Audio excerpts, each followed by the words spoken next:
Hello, everyone. Good evening to you. Just Hello, Wang. Hello. hello, teacher. Hello, teacher. Hello. Hello, teacher. Hello, Hi, teacher. Hello, teacher. Xin chào. Oh, xin chào thầy. Hello. Hey, Hey. How are you? Good. Good to hear that. In some parts of the United States, people don't say hey, and they make fun of us who do say hey, and they say hey is for horses, but I say hey, so it's fine.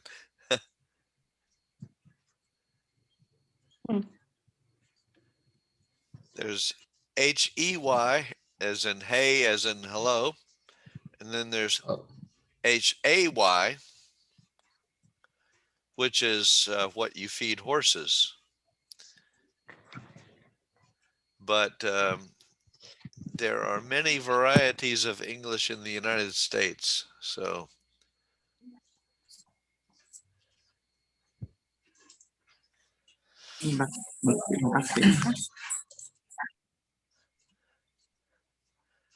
what up? Somebody texted me, what up? oh, There's something even shorter than that people say here. stop. Yep. They'll say, sup. Yes.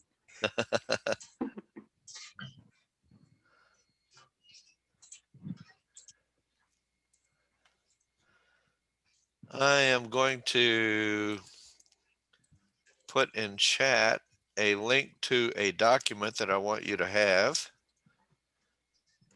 So it's in chat. Oh, hello. Thank you for the hearts. That's great.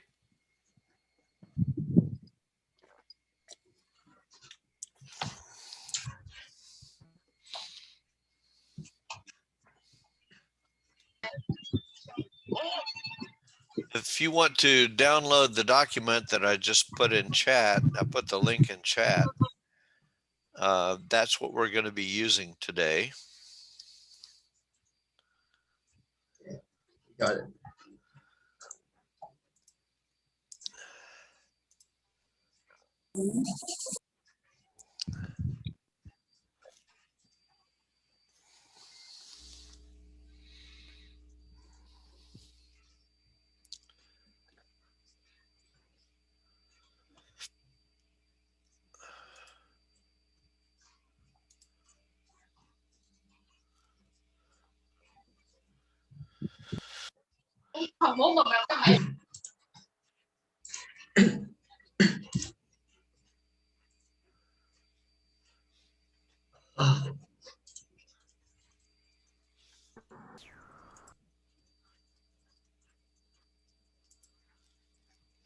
This is the document that we're going to be looking at this morning. If you want to download the document and look at it, we're going to be looking at this part of the document first. So you don't have to look at any videos yet or anything. Just look at this part of the document. Advice. Okay.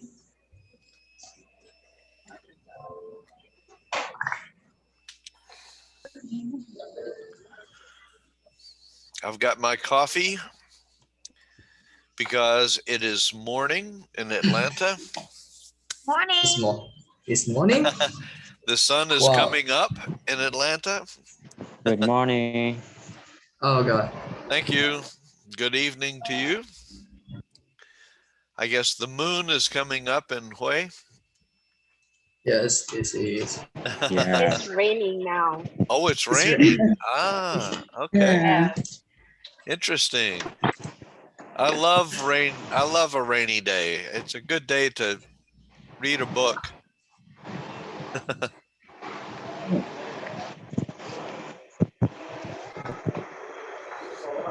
What the hell is this? Wow, I think I can hear the rain. Yeah, Somebody must have their windows open. That's good. Oh, it's kind of loud. yeah, thank you. All right.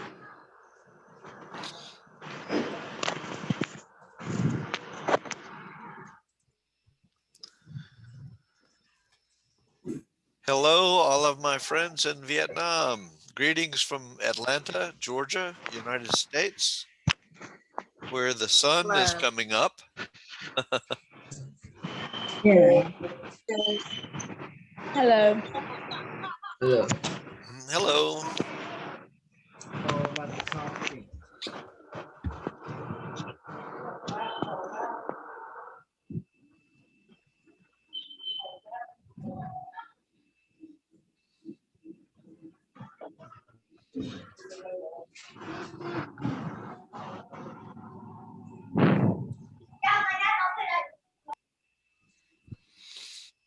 I put a link in chat for you if you would like to download the document.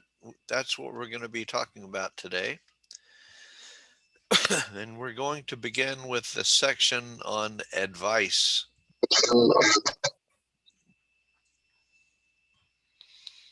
Asking for advice and giving advice and taking advice.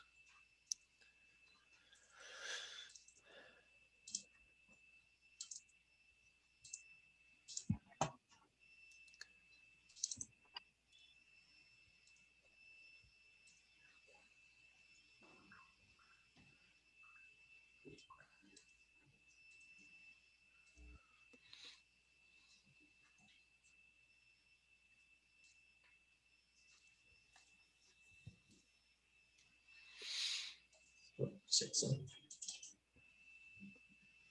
Hi, Jack. I'm sorry, I logged in a bit late. I got the wrong ID of yours. All right. My name's Như. Hello, New. How are you? Yes, hi. I'm good, thanks. All right. Oh, it's very bright where you are. Are you Okay. outside? Oh, no, you're inside. I'm at Okay. home. Yes, Okay. yes. Okay. Very good. All right. So it's So, about 7 o'clock at night yes, for you. Okay. that's right. And Yes. it's raining, huh? Yes, a bit. It's a kind of Okay. shower. Mm. So, Okay. sorry, this I'm a bit late. So, haven't you started? No, Not yet. no, you're not late. Oh, Just You're not started. late. No worries. It's just all right. 6:59 p.m. Okay. Right. Okay. It's 8 o'clock in the morning for me. Uh-huh. So I get a good start to my day by being with all my Vietnamese friends. All right.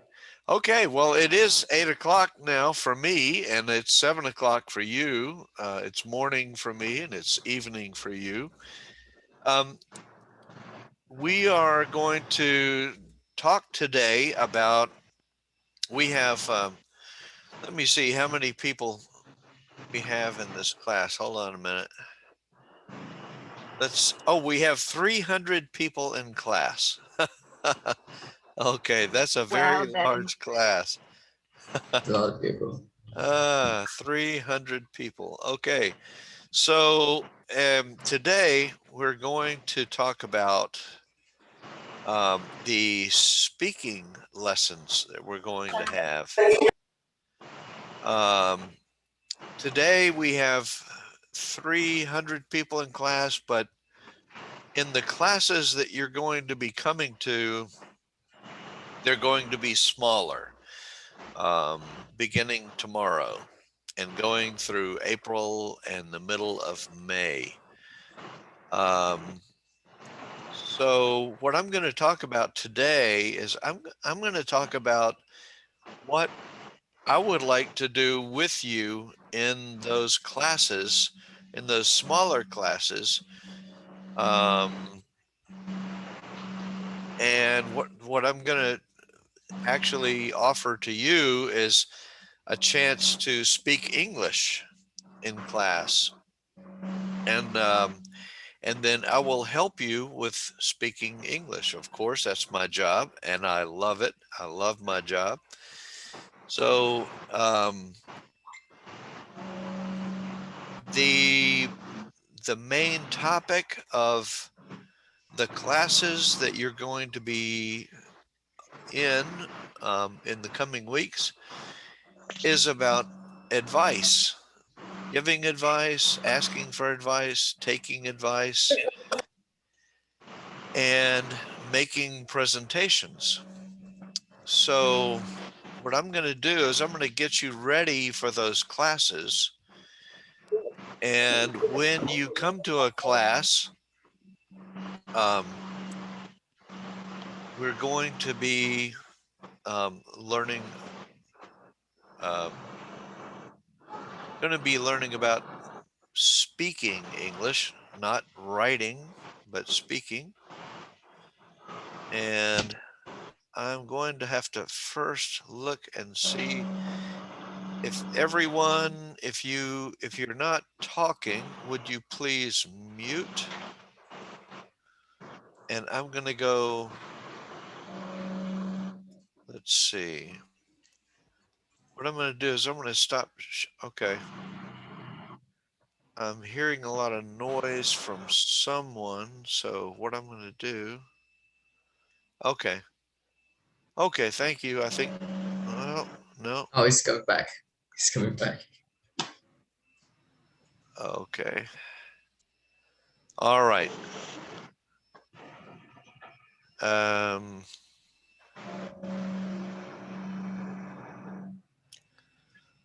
Okay. What I'm going to do is I'm going to mute everybody because I can't look through 300 people and find where the noise is coming from. So I will allow you to unmute yourselves if you want to, but I want to make sure that we have a quiet classroom. So if you want to speak, all you have to do is unmute yourself and you can speak. Okay, so my name is Jack. You can just call me Jack. You don't have to say Mr. Jack or anything. You can just say Jack. And anytime you want to ask a question is fine. All you have to do is unmute and it's also good if you turn your cameras on so that I can see you and then I can tell if you're there or you're not there. Also, I feel good if I can see my students in the class. So if you want to turn your cameras on, that's a good thing. We will take a break in about an hour. So for you, we'll take a break at about 8 o'clock.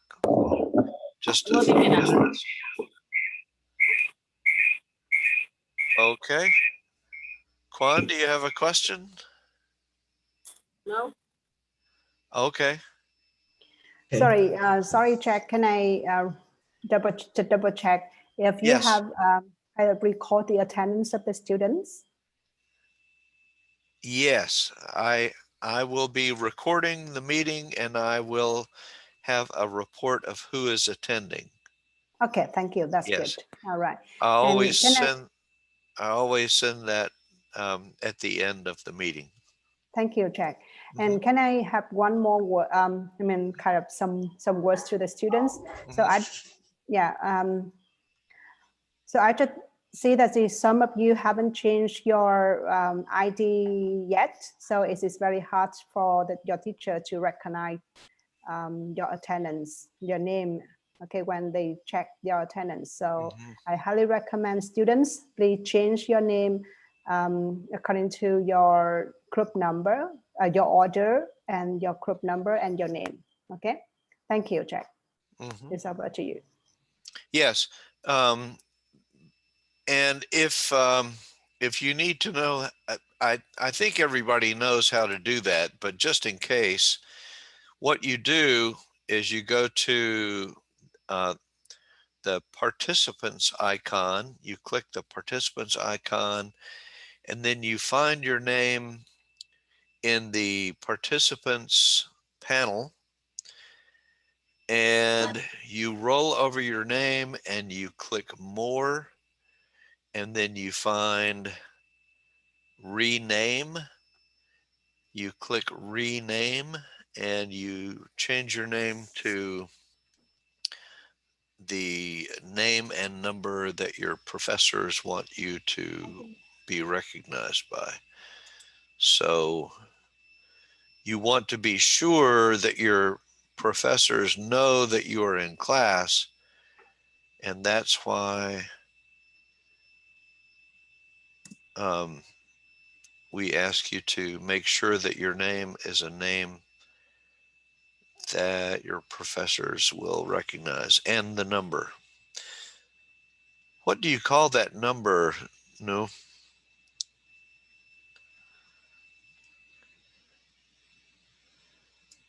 Okay. Okay, if you, The audio number. okay. No, you do not need to write anything. I'm responding to somebody in chat. No, you will not need to write today. That's the one thing you will not need to do today. And you don't even need to speak today. Today you're just mostly going to listen. So I have my coffee and I have my water, and I'm going to be doing most of the talking today. If you have questions at any time, though, you're welcome to unmute and ask your question. So that's fine. What do you do next? Well, the next thing you do is to look at this document. Okay, I guess saw it. Okay, well, I'm getting noise again, so I'm sorry. I'm going to have to go to mute everybody again. I'm sorry. That's going to happen. I did send the file in chat. All you have to do is scroll up in chat and look in chat, and you can see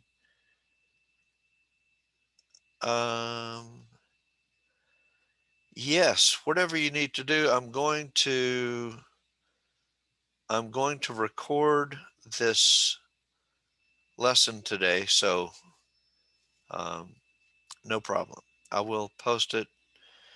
It takes a while to post it. It takes a couple of hours for me to load it up to YouTube, but it will be available in a few hours after the class. Okay. So, welcome everyone. My name is Jack. All you just call me Jack. I am in Atlanta, Georgia, and it is very early for me. It is 8 o'clock in the morning for me. I know it's evening for you, and somebody said that it's raining there. It's not raining here, but we're going to be talking today about advice. So we're going to be talking about this. And with 300 people in class, it's going to be a little different because I can't ask you to listen and repeat because I've put everybody on mute. But of course, you can speak, and if you speak, that's good. I want you to speak. This is a speaking class. So, what I'm going to do is I'm going to say these things. And of course, you can repeat it after me. We won't hear you in class, and that's okay. But I would like for you to, like, when I say something, repeat it after me. And then that way you can practice. All right. We're getting more noise again, so I apologize. I guess some people are joining late, and the class is full, maximum 300. So there would be even more. Okay. Wow. Okay.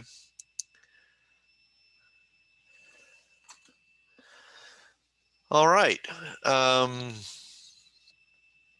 going to go mute everybody again, but you can unmute yourselves if you want. That's not a problem. If you want to speak, just unmute yourselves and speak. You can ask a question or make a comment at any time.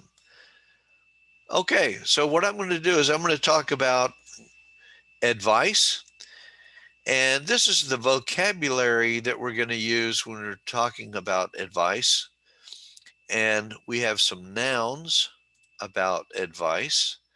And so I'm going to say these, and you can say them after me to practice. All right, I'm going to say these words one at a time. Advice. Advice. Mm-hmm. But But I'm gonna ask you to mute because we can't listen to 300 people saying the words after me. Okay, so please mute. But speak on mute. Okay. All right, I'll say it again. Advice. advice. Advice. Advice. Yes. Advice. Advice. Just Advice. continue He repeatedly. said to mute yourself, not Good. repeat after him with a microphone. Yes, do repeat it after me, but please mute because we don't want to hear 300 people saying the same thing. Okay. Interesting. So please do repeat it after me, but do it while you are on mute.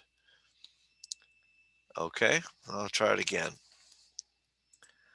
Okay. So I'm going to say the word and you say it after me, but it should be quiet in class instead of hearing you. Okay. Advice, counsel, recommendation, guidance. That I know English is crazy. It's hard to tell how to pronounce it, but this word is pronounced guidance. Instruction, teaching. Now we're going to talk about verbs. Advise, commend, recommend, caution, admonish, counsel, notify, warn, educate, instruct, give guidance, give tips, offer suggestions, offer opinions. And now we're going to talk about asking for advice. Okay. If you have someone that you trust, you might ask them for advice. And these are some things that you might say. I need your advice. I need your advice. Okay, very good, but please keep it on mute. All right, I need your advice. Can you please give me some advice? Would you please give me some advice? I would like to get your perspective on something. I would like to get your view about something that has been on my mind. Have you got a minute? I'd like to talk with you about something. I've got something on my mind. Would you mind if I ask you about it?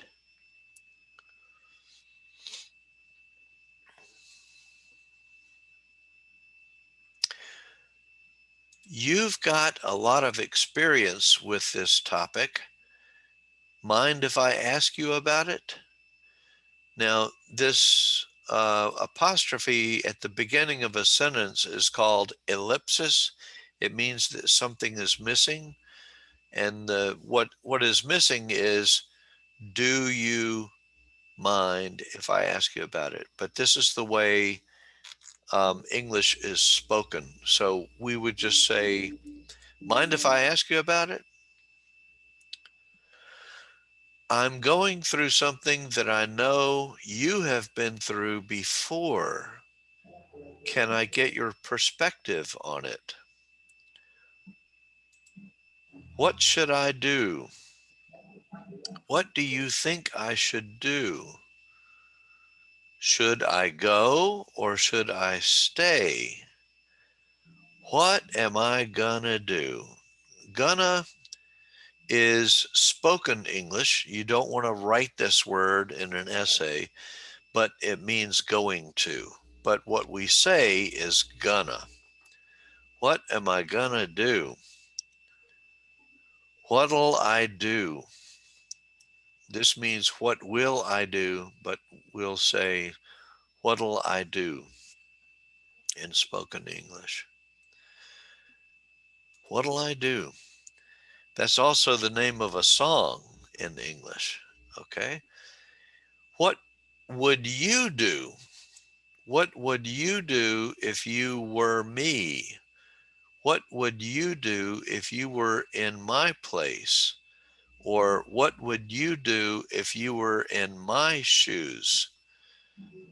When we say in my shoes, it's a way of saying if you were in my place.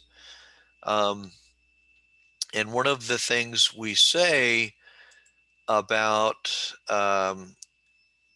compassion in English, does everybody know that word? It's a very important word. Let me put it in chat.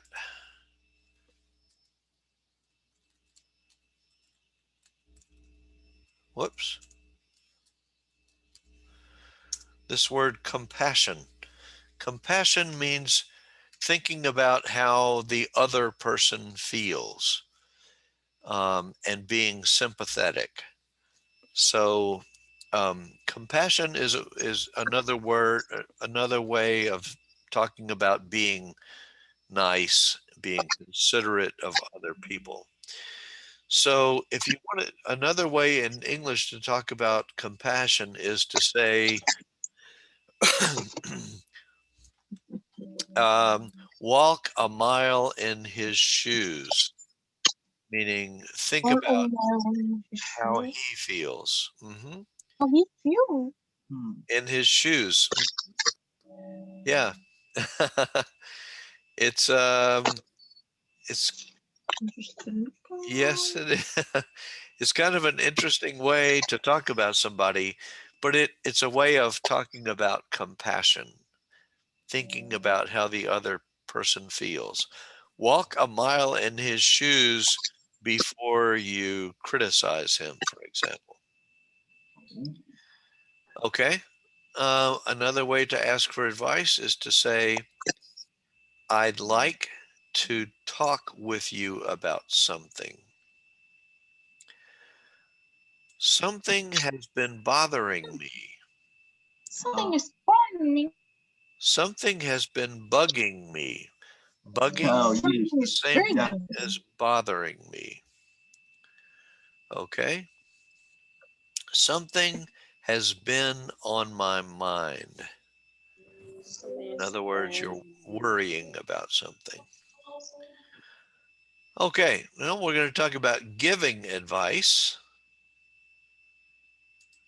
Okay. If you're lucky, somebody trusts you and they might say these things to you. Okay. Giving advice.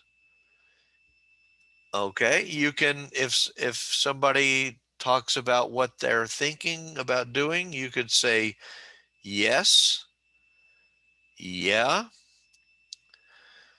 yes, ma'am, or yes, sir, or yes, sir, or yes, sirree. Okay, somebody says, I'm thinking about going to college. Do you think I should go to college? You could say any of these things. Yes, sirree, meaning it's an emphatic yes. Do it. Of course. It's a good idea. That's a good choice. Please That, share the screen from everyone, please. oh, I'm not sharing? Thank you. Because I'm bad about that. What happens is I'll put something in chat and I'll forget. So thank you, Tree, for telling me. Okay, so yes, yeah, yes, ma'am, yes, sir, yes, sir, yes, sirree, do it, of course. It's a good idea. That's a good choice. That sounds good. That's a wise decision. Definitely do it. And if something is a good idea and it's kind of obvious that it's a good idea, you might say, duh. Like, should I brush my teeth? Duh. That just means it's obvious that yes, you should brush your teeth. Okay. And then you can say it's a no-brainer, meaning you don't even have to think about it. It's obviously a good idea. So you could say duh, or you could say it's a no-brainer, meaning yes, do it. You don't even have to think about it. Meaning you don't have to even use your brain, just do it. Okay, if you want to say no, these are some things you could say. No, I wouldn't do that. I'd advise against it. I don't think so. I don't think that's a good idea. That's a bad idea. Don't go there. Now, this I said literally and figuratively. If somebody says, I think I'm going to go to the tattoo parlor, you could say, don't go there. Or you could, if somebody says, I'm thinking about quitting school, and you could say, oh, don't go there, meaning figuratively. Okay, this is not, if you want to look up that word figuratively, it means I'm not talking about a place, I'm just talking about a thought. So if somebody says, you know, I'm, I have this idea and it's a bad idea, you could just say, don't go there. I wouldn't do that. That might have negative consequences. That could be dangerous. That could ruin your life. Down the road, you might regret that. Down the road means in the future. Down the road is a way in English of saying in the future. So, for example, you could say, I'm not going to do it now, but down the road, I might do it. So, down the road means in the future. Now, if you're not sure about something, you can say, I don't know. And when we're speaking English, we might say, I don't know. I don't know. So you wouldn't write this in an essay, but this is a way of saying it in spoken English. You could say, I don't know, or you can say, I don't know. I'm not sure. Maybe, maybe not. It might work out. Oh, this should be and with a D. Sorry, my mistake. It might work out and it might not. That might be a good idea. Maybe that would work out for you. It sounds risky. It could be risky. You'd better think about that. It doesn't sound like you have done all your homework yet. Now, we're not talking about school homework. Homework, we use the word homework when we're talking about doing research. Like, should I have an operation? Well, have you read about it? Have you read about the operation? Have you talked to other people about it? So homework is a figurative expression for getting information about a subject. And then there's this, look before you leap, is a kind of a way of saying be careful. Be careful. Look before you leap. Be careful. Okay, and then if you want to um, provoke them into thinking about something, you could say, have you thought about,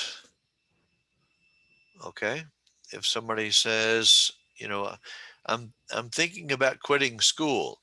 Well, have you thought about what you will do in a profession if you don't go to school? So you can fill in the blank here with anything. Have you thought about blah, blah, blah? Have you thought about grad school, for example? Have you thought about talking with her about it? Have you thought about the alternatives? Have you figured all the angles? This is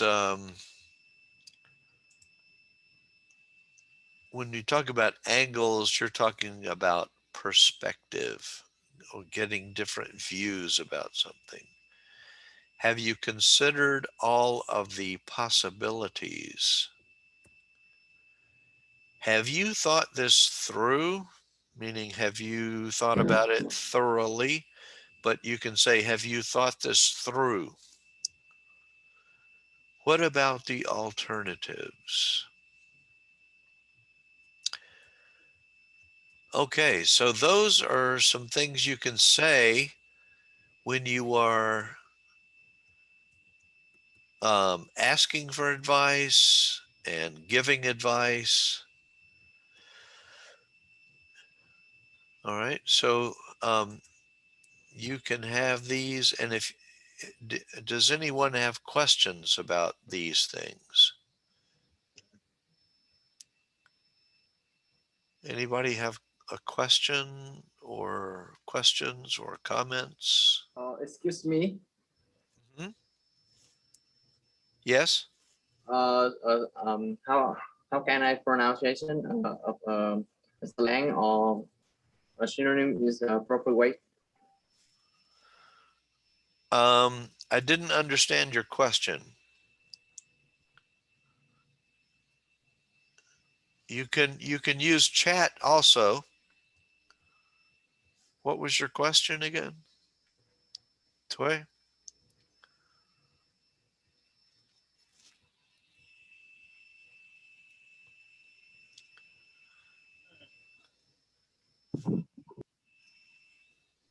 What was your question? Anh tự hỏi lại câu hỏi đi anh.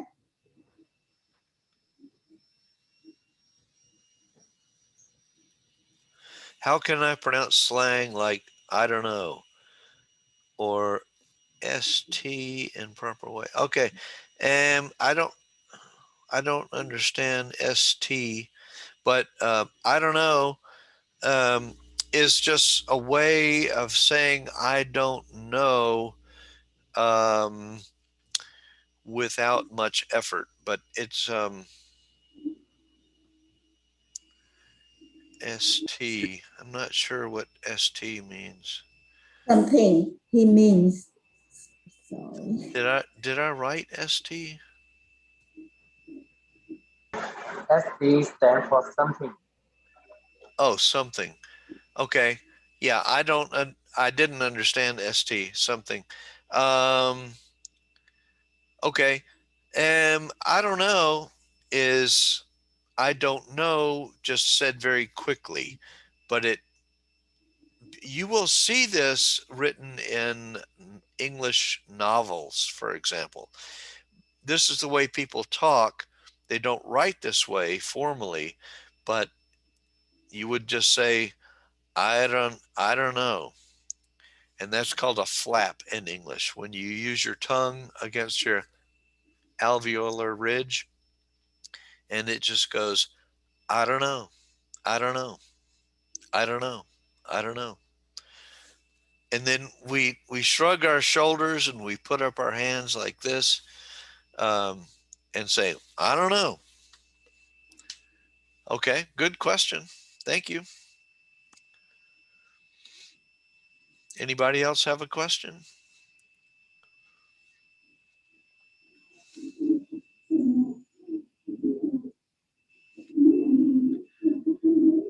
Okay. I have a question. Yes. Oh. Uh-huh. Yes, yes. During my time learning English, I always have a hard I time. can't hear you very well. Okay, I'm sorry. Uh, the hardest thing in learning English, in my opinion, is that I have a very hard time dealing with the intonation. So, do you have any advice on how to improve English intonation? I'm not sure what your question is because it sounds like you're talking with your hand over your mouth. Like your speech is not clear. Is your microphone covered, or does anybody understand Hao's question better than I do? He's talking about intonation. What is the question about intonation?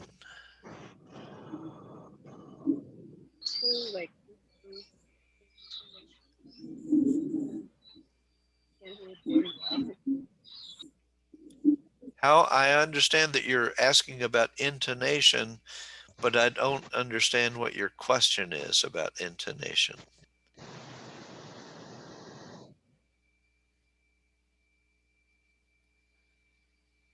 You, oh, okay. Yeah, my bad. My mic has some problem. Okay. What I wanted to ask is how to improve your intonation. I would, well, one of the things, well, okay, that's a very general question, Ho. I would say do a lot of listening. Um, do you know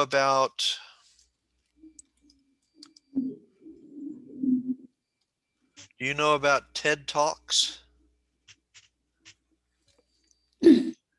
Yes. Okay. Yes. Yes. Okay. Well, Yes. No. TED Talks is the- TED. The thing is, there's so many different kinds of intonation in English, and there are so many different varieties of English. I'm going to go real quick to TED Talks. Um,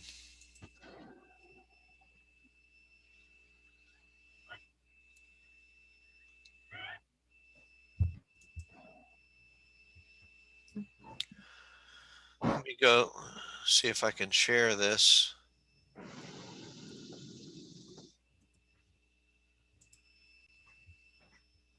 Okay. um, okay. Here's a interesting looking TED Talk.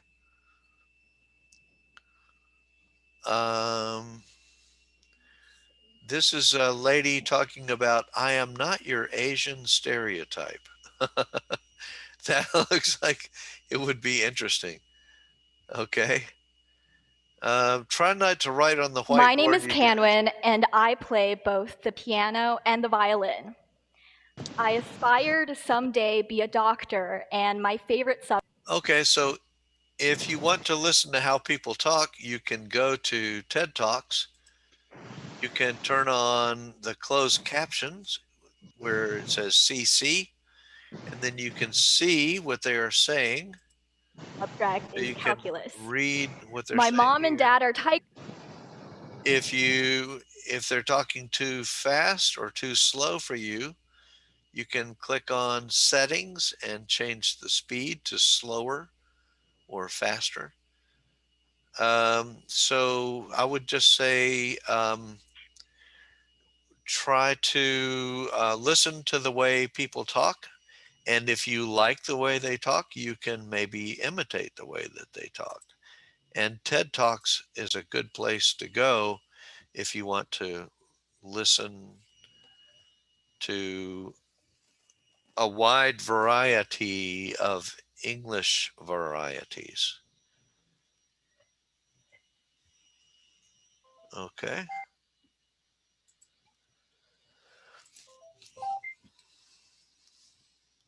Okay. Let's go to a different part of that document now. Let me share that again with you in just a second.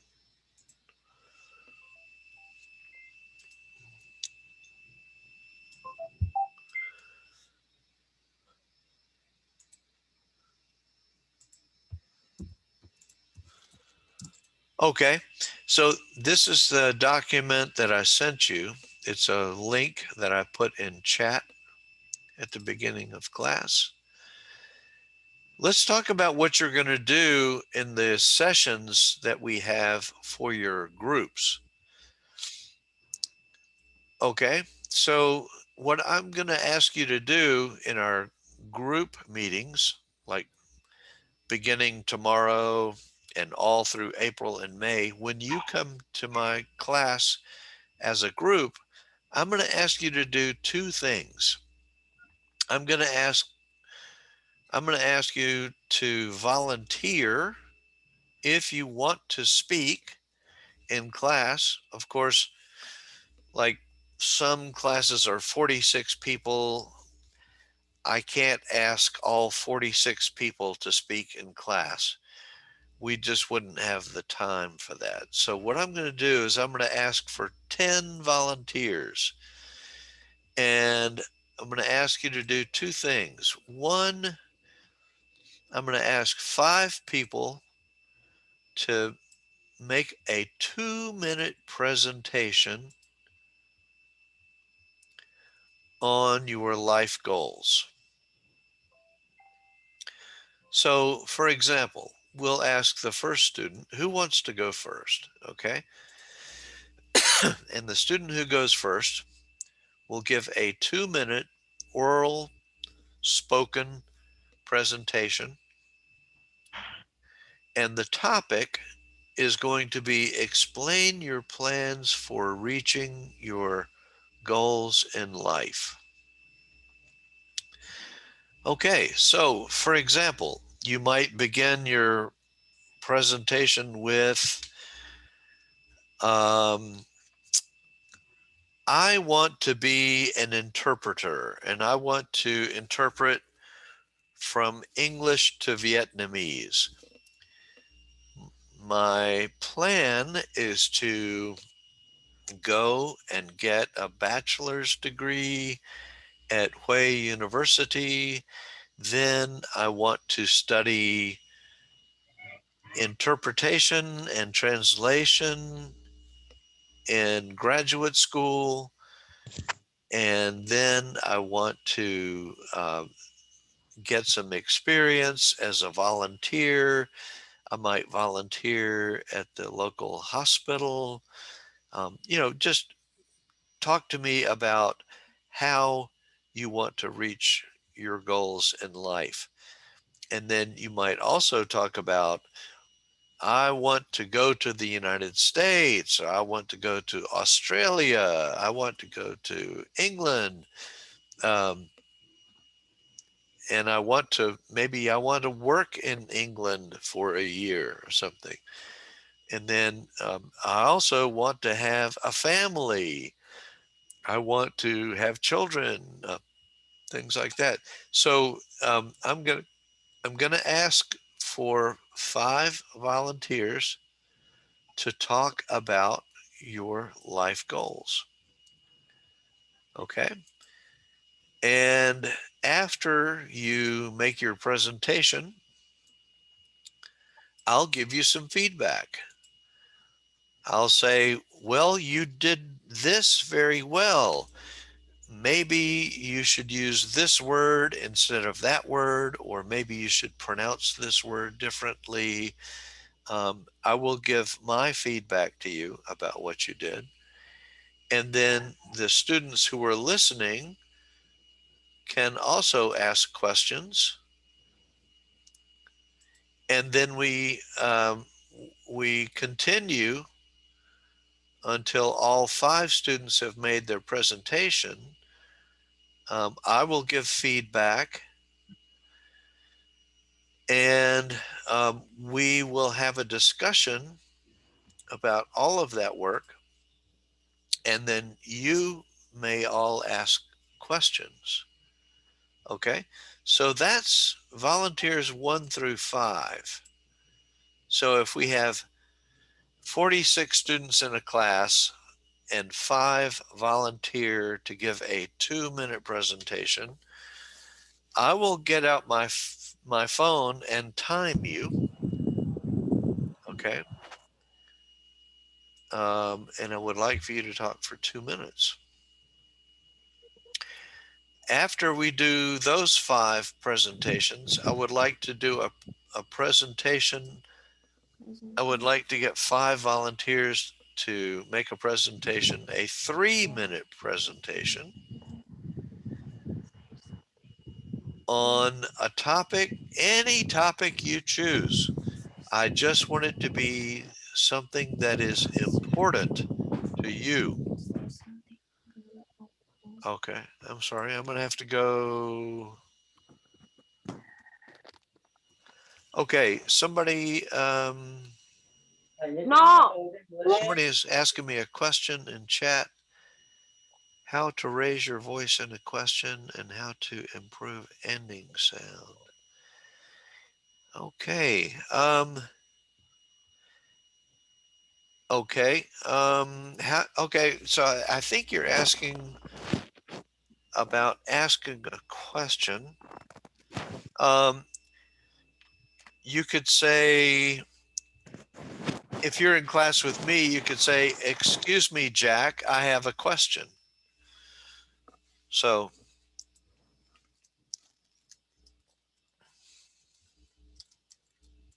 I'll put it in chat.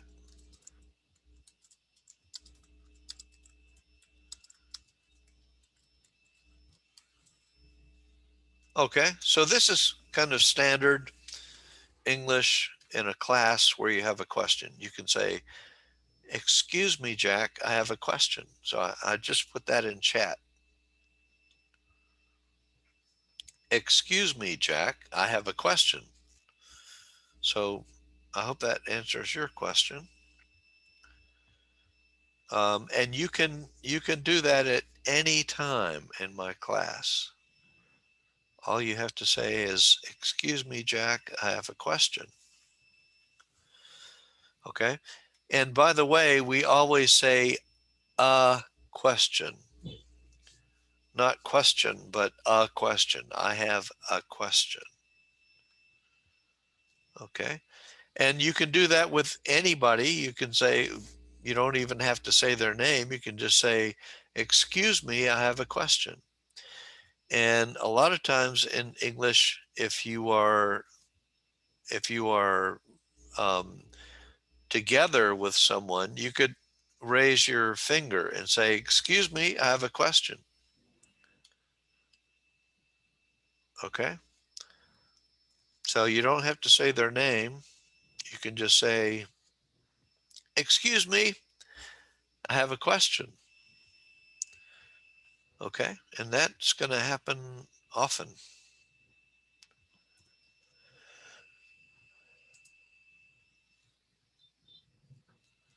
Okay. Now I can't remember why I went to chat. It's early in the morning for me. I need another cup of coffee. I don't know about you, but in the morning I'm a little foggy. Okay. Okay. So then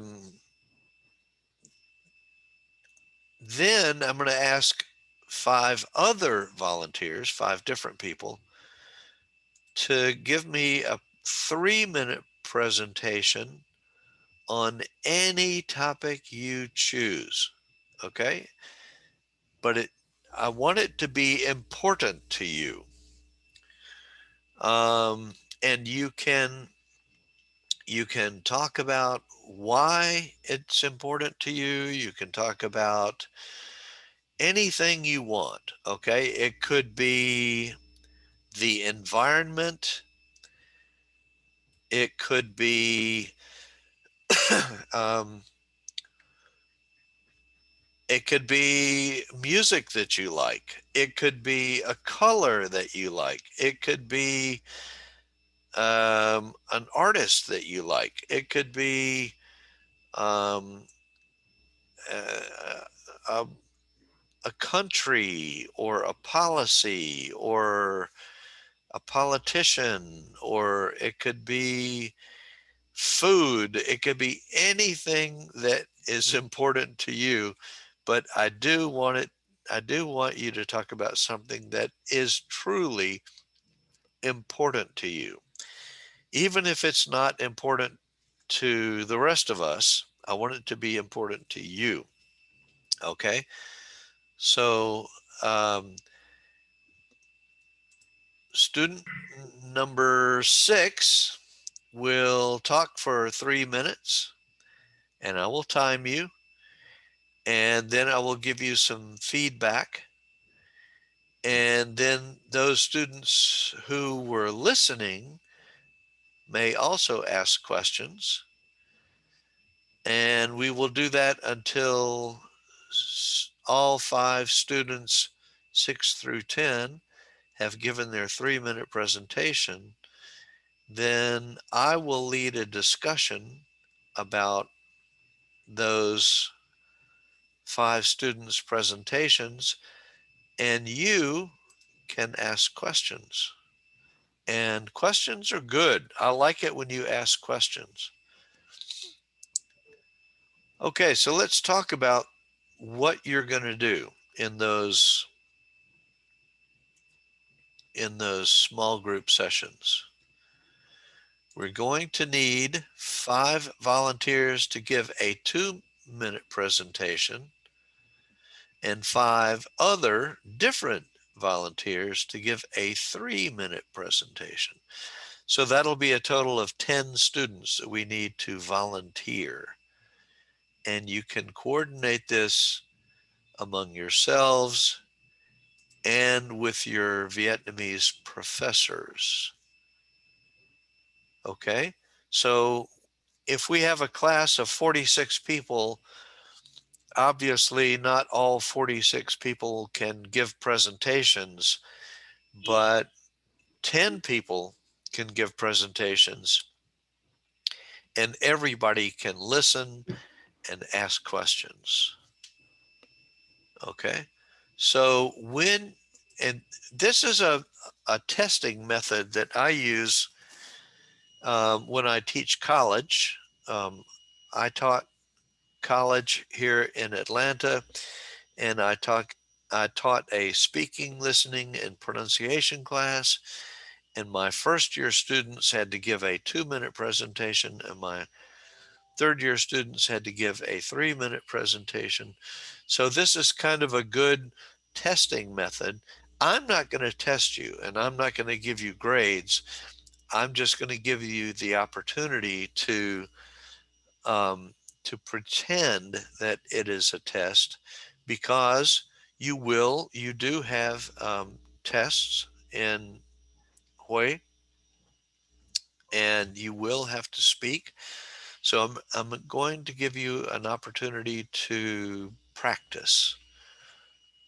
Okay, so if you are one of the volunteers and you're giving a presentation, please do not read. Like, anybody can pick up a piece of paper and read. Okay, that's not difficult. What's difficult is to give a presentation, and maybe you can have some notes and you can glance down and see a reminder, oh yeah, I want to talk about this. And that's okay if you glance at your notes, but please, if you're giving a presentation, do not just, this is scheduled for blah blah blah blah. Okay, I don't want you to read. I want you to look at me and talk to me and the class and give a presentation, mostly from memory. Okay. I will time you. I will get out my iPhone, and I will do, if you're doing a 2-minute presentation, it will beep, beep, beep, beep, beep at 2 minutes. If you're doing a 3-minute presentation, I'll set it for 3 minutes. And when 3 minutes is up, it'll go beep, beep, beep, beep. So I want you to talk for at least 2 minutes for a 2-minute presentation and at least 3 minutes for a 3-minute presentation. If you finish too early, it will just be quiet.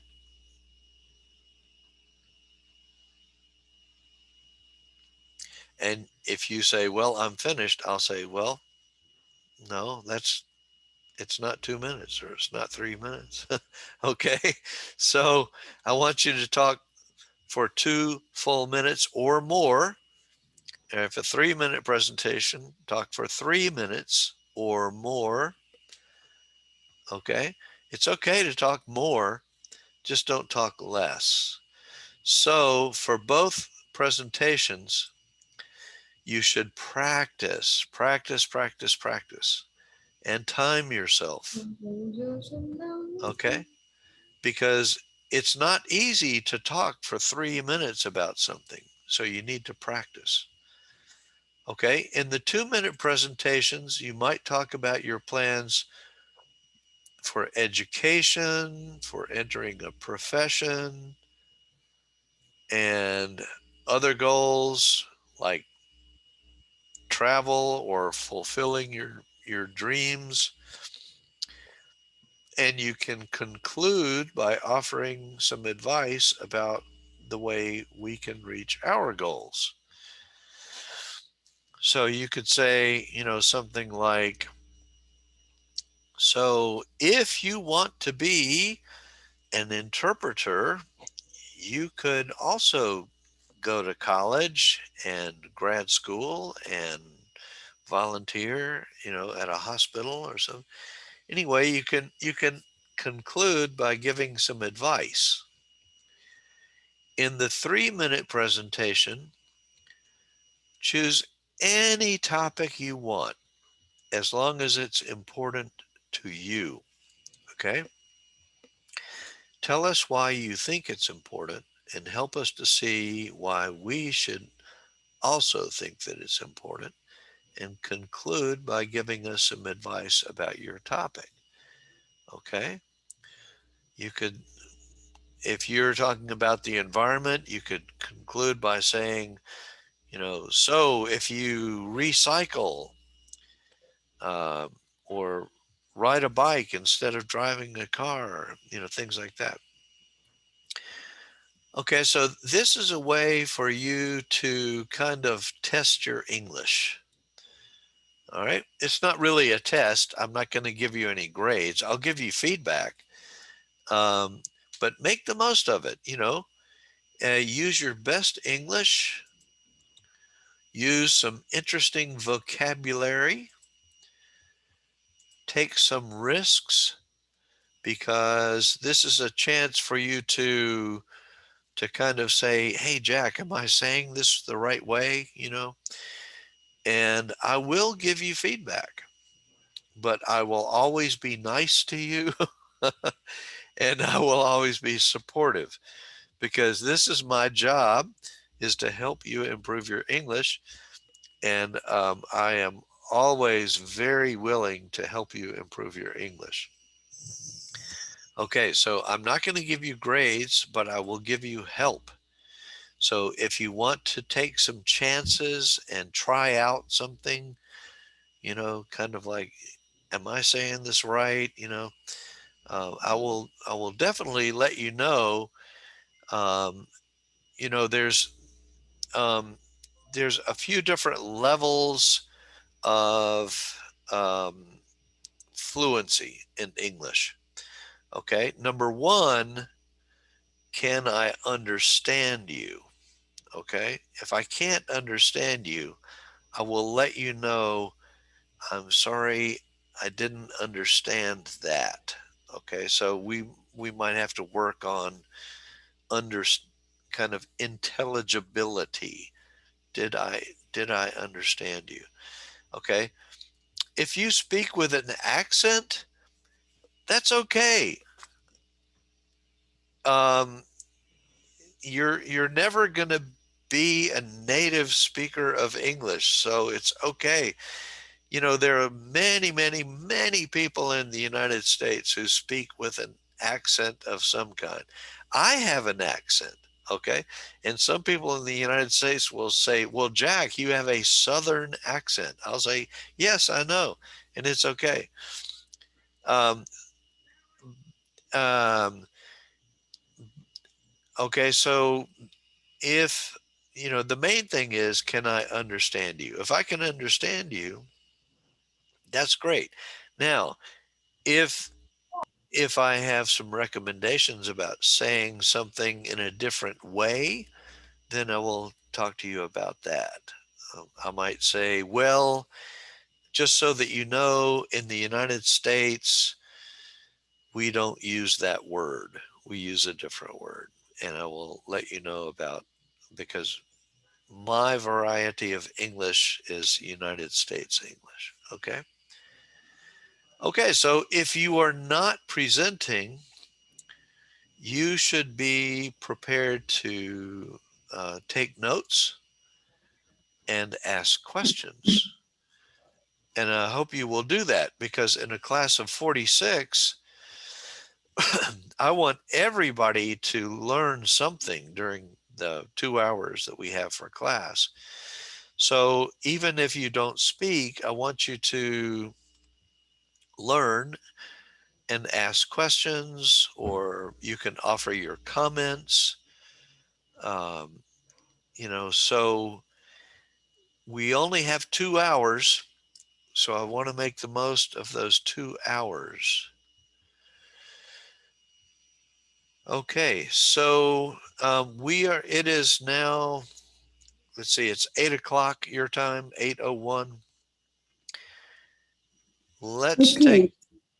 Yeah, sorry, Jack. Right. yes, Can I say something? So yes, my name is Sương. I'm the teachers who are in charge the first two groups, okay, right, to be right present tomorrow and the next day.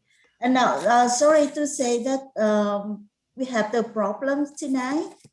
Right, today that the maximum number of participants allowed to log in Zoom is hmm only 300, hmm right? However, we have the estimation of about 700 students to join. wow, Oh, sorry. So many of the students couldn't join the class today, and we asked permission for the many teachers. We had to withdraw and to give the slot, right, for some students. So I'm still stay here to give them, maybe to give some help or support, right, the student to make sure that they can understand what right, we are expected to do tomorrow. So could you please send up the recording of this section as soon as possible so that we can send to on the student who couldn't join in the session today, and yes, especially for the first group tomorrow, the first yes. class, to join, they will understand what to do. Yeah, and they have a chance to watch the video again. Oh, Yeah. I will. I'll do it as fast as I can. It Yeah, takes at least 2 hours yeah, to I do see. that, Right. but I Yeah. will put it up on YouTube. Yeah. Um, yes. Okay, we are very sorry for this problem, and it's a really inconvenient for the No, student. I think All it's right, yeah, wonderful. I've yeah, okay. I've never had 700 students together before. So Yeah, um, yeah, so that I would like to take a short break now, yeah, yeah, just 2 or 3, 4, 5 minutes. But when we come back, I will give some advice on how to make a presentation, yeah, and we'll record everything. And yes, I will. Um, and Yes, okay. So the your name comes up as Dell, so I can't really see your name. But yeah, and for tomorrow, we will need to have 10 volunteers. yeah, So you probably want to take some time now or yeah, before sure. we finish and ask for 10 of your students who are in class tomorrow and the next day. 5 for the 2-minute presentation and 5 for the 3-minute presentation. And of course, they won't have much time to prepare, but we will just understand that. Um, but if I would like to have 10 volunteers for tomorrow.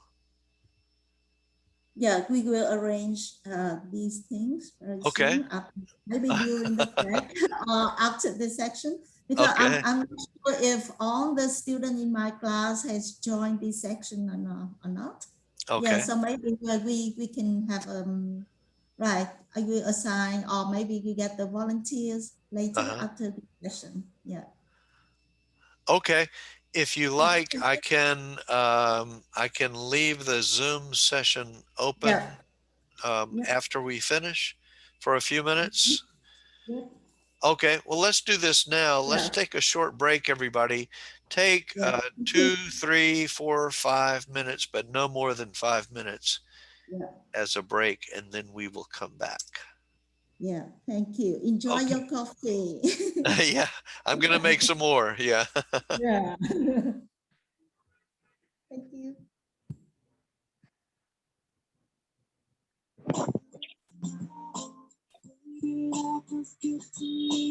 Ok, các bạn sinh viên ơi, các em nếu như các em không muốn bị mất chỗ thì các em đừng sign out, bởi vì mình có được 300 bạn thôi, có thể join. Bạn nào mà sign out thì tức là mình sẽ nhường chỗ cho bạn khác đâu nha. Ok. Và nếu như có bạn nào của nhóm 1 và nhóm 2, đặc biệt là nhóm 1 cái lớp mà của Speaking to Group 1 của cô Sương muốn đăng ký volunteers là những bạn trình bày 2 phút hoặc 3 phút thì các bạn có thể đăng ký ở đây, đánh tên vào chat box cho cô luôn cũng được ạ.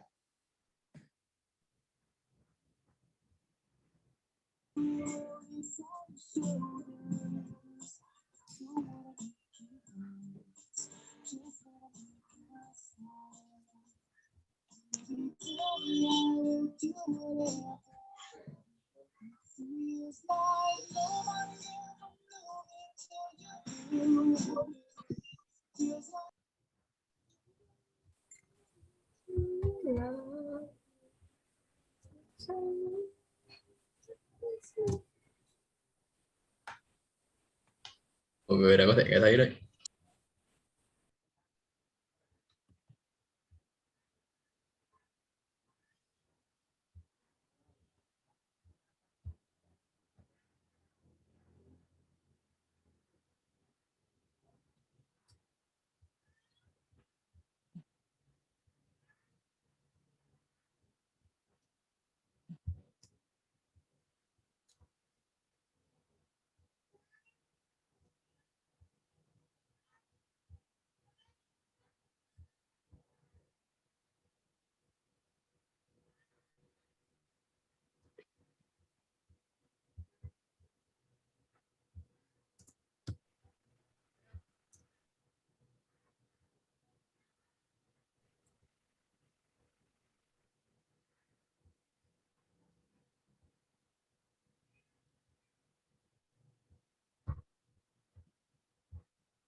Em sẽ gọi cho em cô gia đậu cho rồi đó.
Còn mình đi chợ về đi đánh qua mấy qua cái phố mình đó.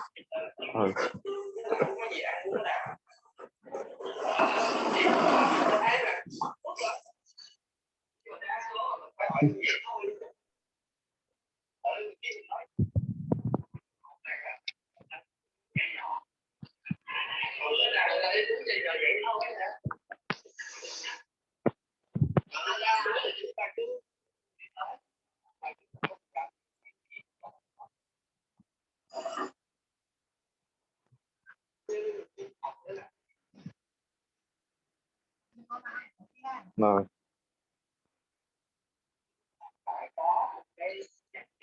Ăn chi chưa ra nổi chứ? Thôi nó từ nổi ra mà ngủ đi nó từ làm.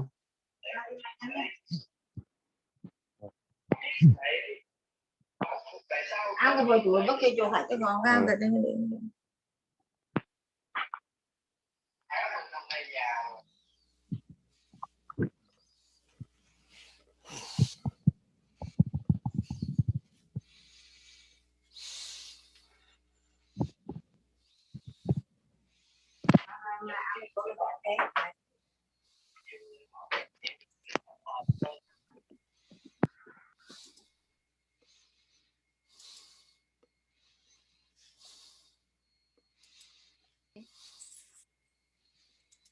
Đi răng Hà Nội chi ta?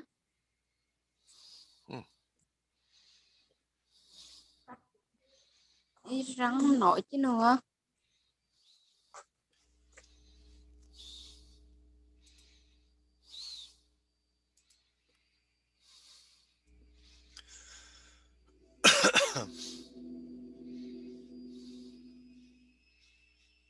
Hello.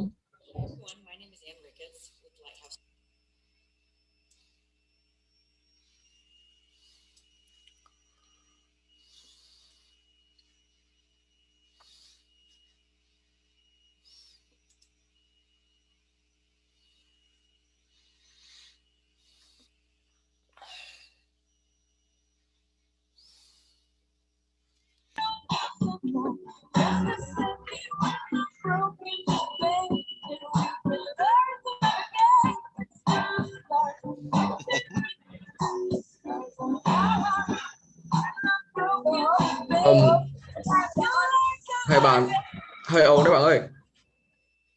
Cảm ơn nhưng hơi ồn đấy.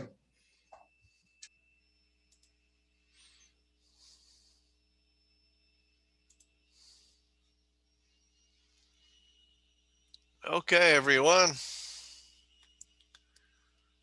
Let's get back together, please.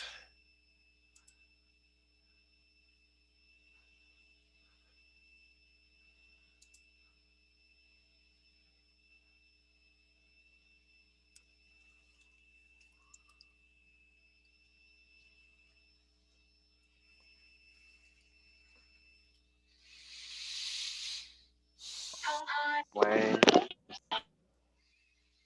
I enjoyed hearing someone's music.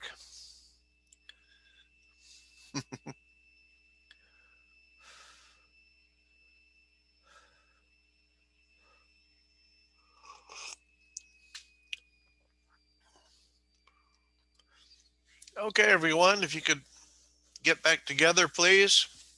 Turn on your cameras. And during the break, I went outside and picked some flowers for you. So these are some flowers that are blooming in Atlanta right now. They're called azaleas. I think you have them also in Vietnam. But Atlanta is beautiful right now. It's a beautiful city and things are blooming. And these are some pink azaleas.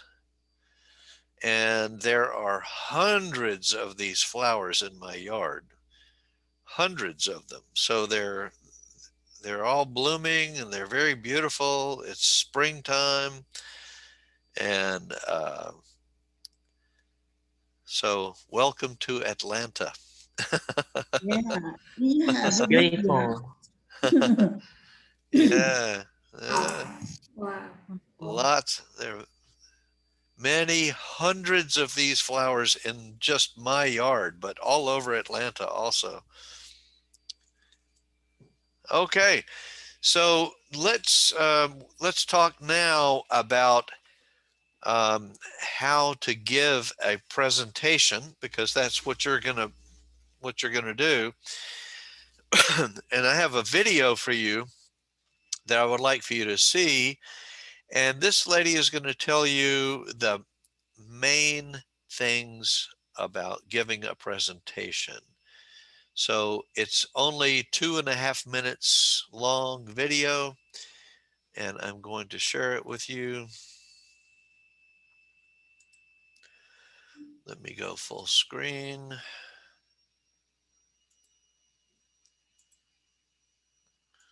Share sound. Okay, so 2.5 minutes, how to give a presentation. Here we go.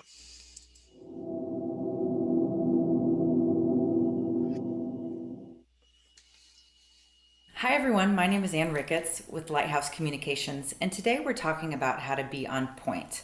In other words, how can you be clear, concise, and persuasive when you communicate, which is something that we all want.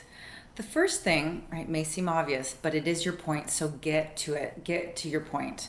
A lot of times people give background information and they lead up into their point, and if you look around, you see a lot of confused faces. So you want to reverse that. Start with your point and then explain. This goes for emails, conversations, whatever. Just start with your point. If you do this, the listener has to do very little work to understand where you're going. I want to share with you an outline that you can use to help structure your points to ensure that they're clear and concise. It's called PREP, and PREP stands for point, reason, example, point summarized. Let me give you an example. Let's say that we're having a meeting and we're discussing whether or not we should release a product. So we have this due date, we want to release it in time, but there's some glitches and we're not quite sure what we should do. So we're going back and forth. So I'm going to use PREP to structure my point.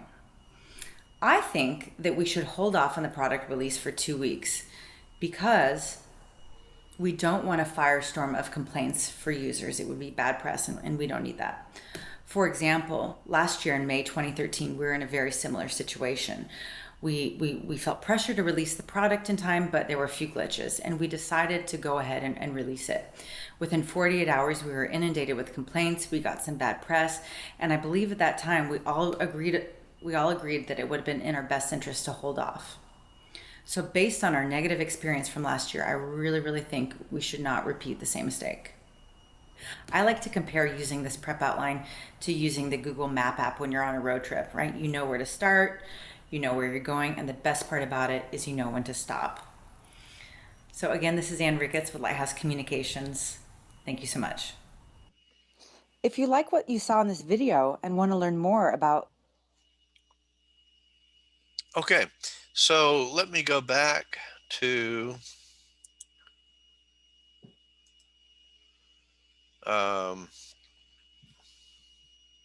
And then explain. This goes for emails, conversations, whatever. Just start with your point.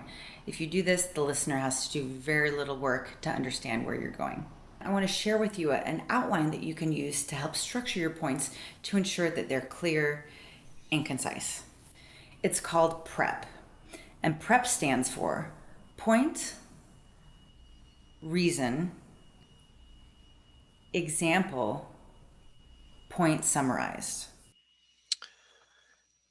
Okay, so when she says point, she means the main thing that you want to say. Okay, so if you are giving a presentation on why we should recycle, for example, then what you want to do is you want to begin by saying, I think we should all recycle. That is getting to the point. Okay.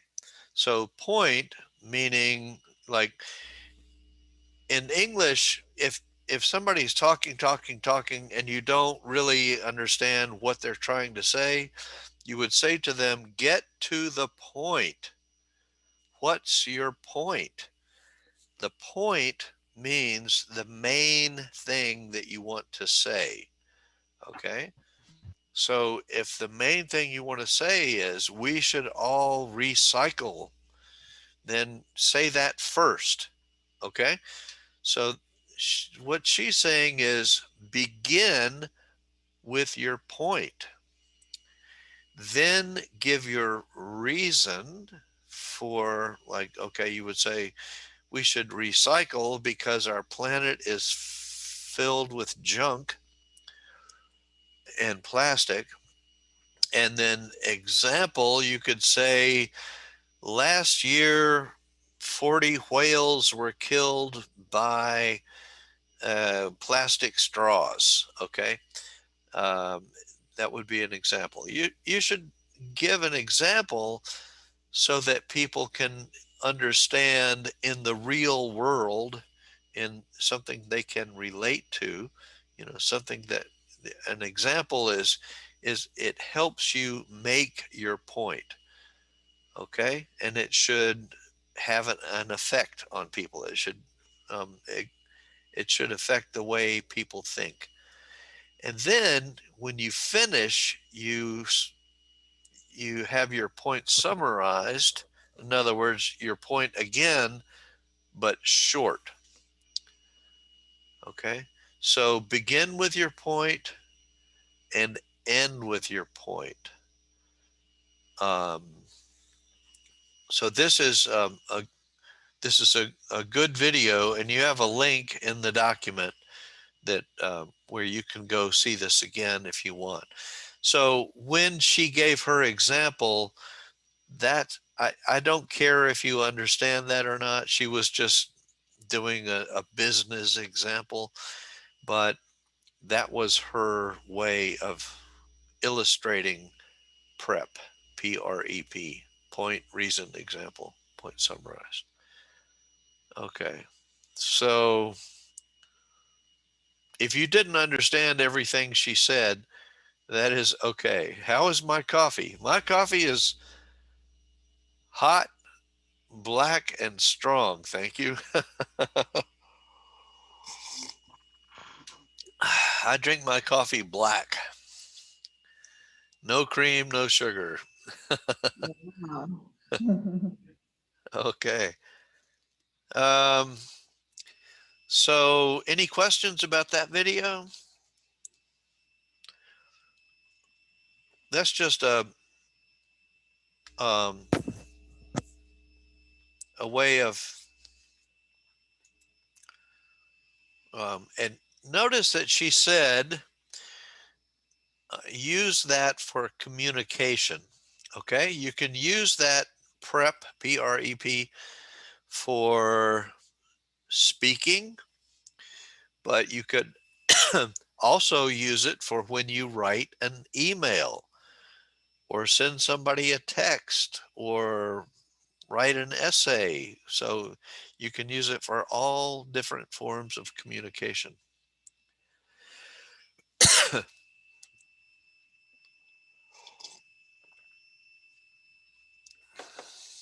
Okay, let me go to a document here. Yeah.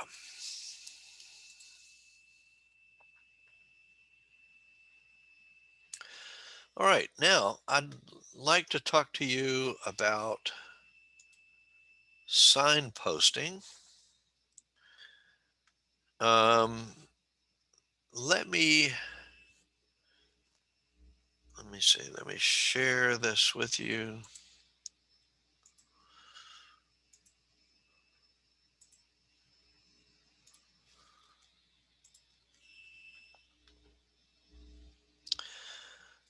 Okay. I want to ask you a question first. What is a signpost? Also, we use the word signal.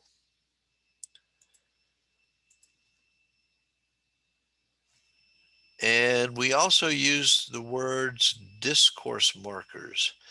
But let me ask you this. Let's say you are riding your bike or your motorcycle or your car, and you are on the street and you see a sign. Let's say a stop sign. Stop sign, okay? Why would we use those words when we are talking about giving a presentation? What is it about signposts or signs or signals? What do they do for us when we are riding a motorcycle, for example? Anybody? What do we know about signs on the street? Okay, well, we have so many people in class. I'm just going to kind of think out loud here. So signs, like a stop sign, they're big and they let you know before you have to stop. You can see it in the distance and you can say, oh, pretty soon I'm going to have to stop. So if you see a traffic signal, it's red, yellow, green, and you can see it a long way away, and you can say, oh, there's a traffic signal. I'm going to have to either stop or slow down, or I can go, but it's telling me what's ahead. Okay, so that's why they're so big, and that's why they're so bright and colorful, because they're telling us what's coming. Okay, so when you're giving a presentation, you're going to also use some verbal signposting. So here are some examples of verbal signposting. If you want to begin your lecture, Ann Ricketts said, get to the point. So you can begin by using this kind of sign. Today, we are going to talk about, or today I am going to talk about, or the topic of today's lecture is, or this morning we are going to take a look at, today I'll be talking about, or I will be discussing. What I'm going to be talking about today is, the purpose of today's lecture is, the subject or topic of my talk is, and this is getting to the point, okay? This is saying, hey, recycle, okay? I'm going to talk about recycling, so that's my point. Get to the point. All right? Now, if you want to Okay, as Ann Ricketts said, now you're going to give your reasons. So you're going to explain. So you could say something like, in today's lecture, I'm going to cover 3 points. I'm going to divide this talk into 3 parts. First, we'll look at blank, then we'll go on to blank, and finally I'll blank. This is a sign, not a stop sign, but kind of like letting you know I'm going to be talking about this. Okay, so that's signaling or signposting. Okay. Introduction to the first section. All right, you could say, let's start by talking about blank, recycling, okay?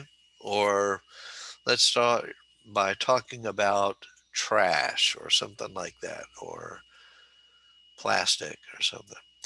To begin, or firstly, I'll start with, or the first advantage, the first reason, the first cause, okay? And when you want to finish a section, you can use a transition. A transition is when you go from one thing to another thing, a transition, okay? If you're talking about trash, then you want to talk about plastic. You can say, well, we talked about trash, now let's talk about plastic. So to start a new section, you can say, let's move on to, now let's turn to, and now I'd like to talk about the next thing, the second thing.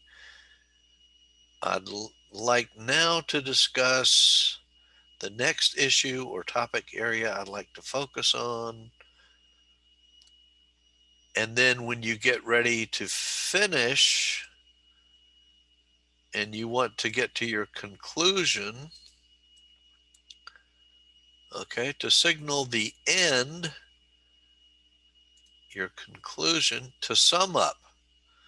So it's clear from what we've discussed today that, okay, now I'd like to recap.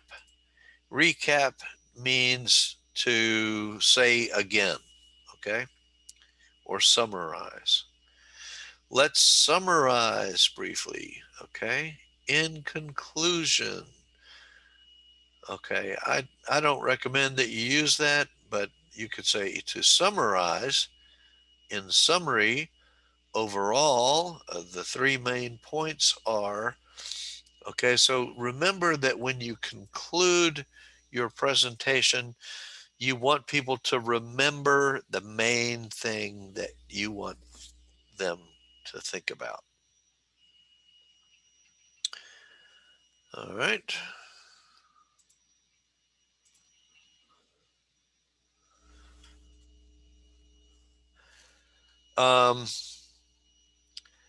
I have a 10-minute video about signposting,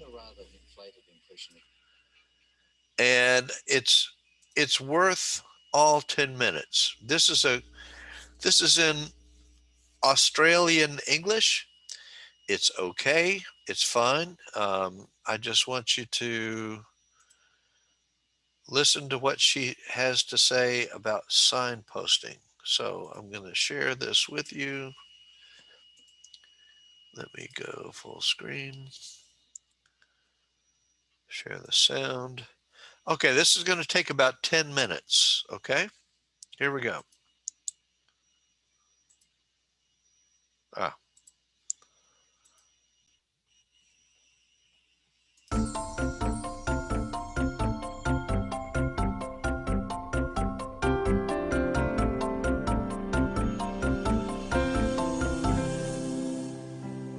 Hello and welcome to Study English IELTS Preparation. I'm Margot Politis. In this episode, we'll look at signpost words. These are words and phrases that help the listener follow what someone is saying and work out what they are about to say. Listen to this woman talking about Chinese New Year in Melbourne. Well, she's visiting from Vietnam and we're just here to celebrate the Chinese New Year. I guess it's more quieter here. I mean, it's pretty noisy today, but over in Vietnam it'd be like much bigger. Yeah, there'd be a lot more people around as well. When she says, "I mean," the listener knows she is about to explain more about her statement. Listen again. Well, she's visiting from Vietnam and we're just here to celebrate the Chinese New Year. I guess it's more quieter here. I mean, it's pretty noisy today, but over in Vietnam it'd be like much bigger. Yeah. Recognising signpost words and anticipating what the speaker will say are important skills for the IELTS listening test. In the test, a speaker may use a technical term you don't know. But if you are listening carefully, you might also hear a definition of it. In the next clip, the speaker is talking about the problem of running out of fuel. Listen for the technical term and its definition. This is a worldwide problem, increasing traffic, not only because it's clogging our roads, but because of the fuels it uses. And whether vehicles use petrol or diesel or liquefied petroleum gas, it all comes from under the ground, and we're running out of it, which is why researchers are now turning to biofuels, fuels that can be grown instead of mined. There are a number of signpost words here. When the speaker says, "not only because," and "but because," the listener knows he is about to give two reasons why increasing traffic is a problem. Listen again. This is a worldwide problem, increasing traffic, not only because it's clogging our roads, but because of the fuels it uses. He also uses the words whether and or. This tells the listener he is about to mention two alternative scenarios. And whether vehicles use petrol or diesel or liquefied petroleum gas, it all comes from under the ground, and we're running out of it. Finally, he uses the word instead. That shows he is going to give an alternative to the first kind of fuel mentioned. Listen. Which is why researchers are now turning to biofuels, fuels that can be grown instead of mined. Biofuels are fuels that can be grown instead of mined. So now as you follow the talk, you would be listening for something that is grown. They're researching how to extract biofuel oils, not from canola and other seed crops, but from tiny plants called microalgae. He says, not from seed crops, but from tiny plants called microalgae. So, microalgae are tiny plants. Called is the signpost word. When you hear it, you will get a name or term you might not be familiar with. And he uses the word but to introduce the contrast between seed crops and tiny plants. Listen again. They're researching how to extract biofuel oils, not from canola and other seed crops, but from tiny plants called microalgae. Another common signpost phrase that signals an unusual name is referred to as, used here by someone talking about hemp. Inside the stem is the pith, which is referred to as the herd fibre. And this is the white part there. What's the signpost phrase in the next clip? Grampians National Park is commonly known as Gary word as well, which is the Indigenous term used. Known as. Grampians National Park is known as Garraword as well. It's another name for it. Sometimes a speaker may use an abbreviation, as in the next clip about a motorcycle engine. Notice that he signposts this by saying what's called a. We've taken one of these engines and we've put it in an environment where it's very dynamic. You've got centrifugal acceleration, you've got the bike leaning, so we had to make some modifications. What we chose was what's called a CVT, a continuously varying transmission, the sort of transmission that you see on many scooters. He uses the abbreviation CVT.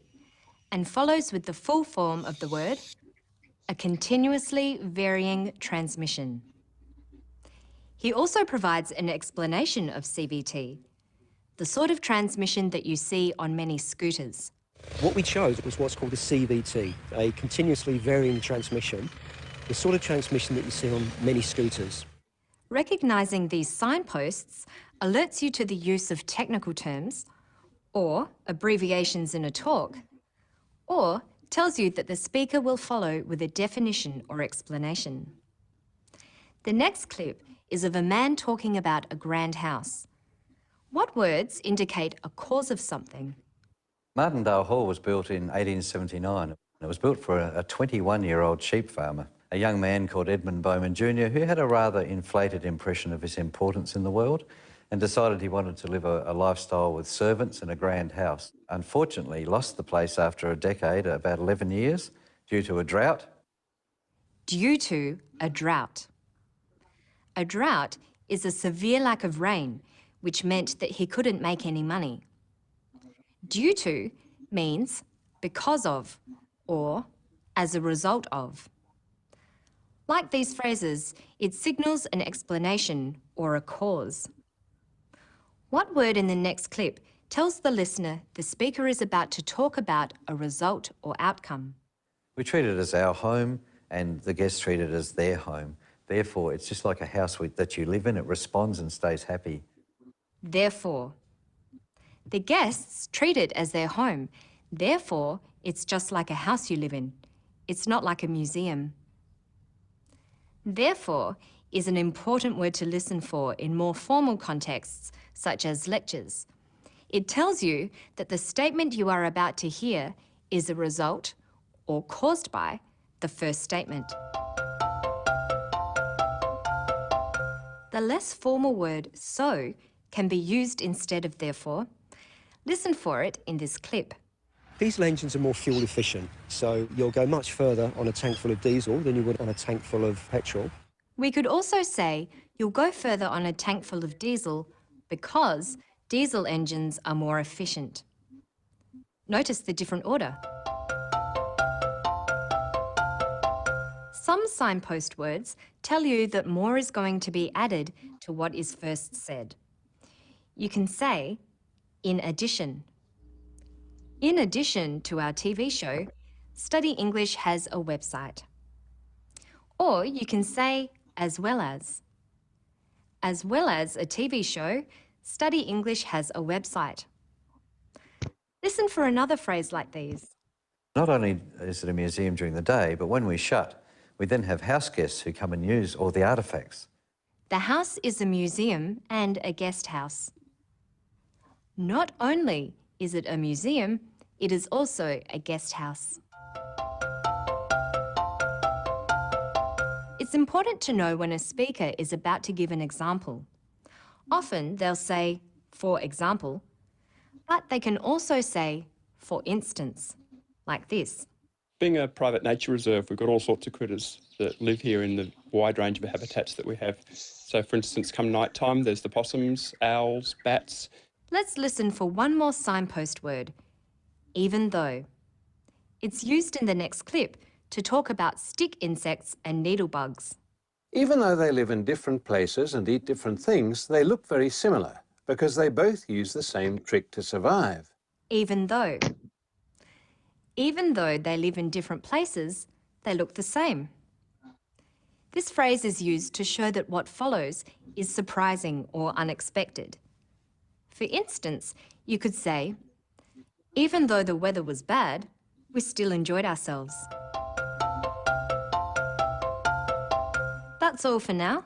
To find more information about signpost words, visit our Study English website. Okay, so signpost words.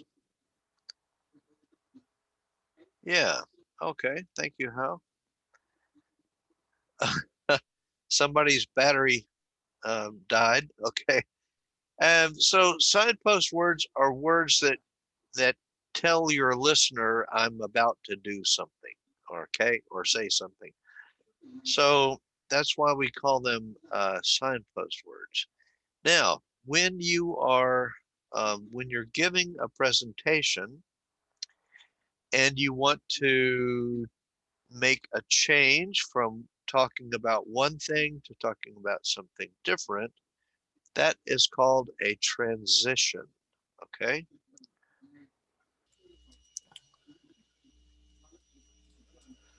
We're going to talk about transitions.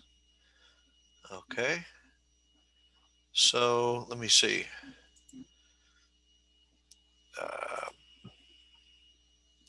Yeah. Okay, we might not have time to do everything, so let me go to, I'm going to go to a video about transitions. And this is presentation, you're uh, going to have some main points in. this video is five and a half minutes. And let me share it with you. Hold on.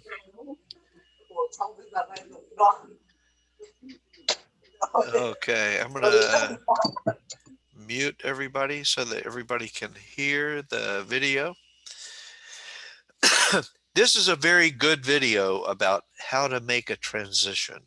Okay, so let me share that with you now.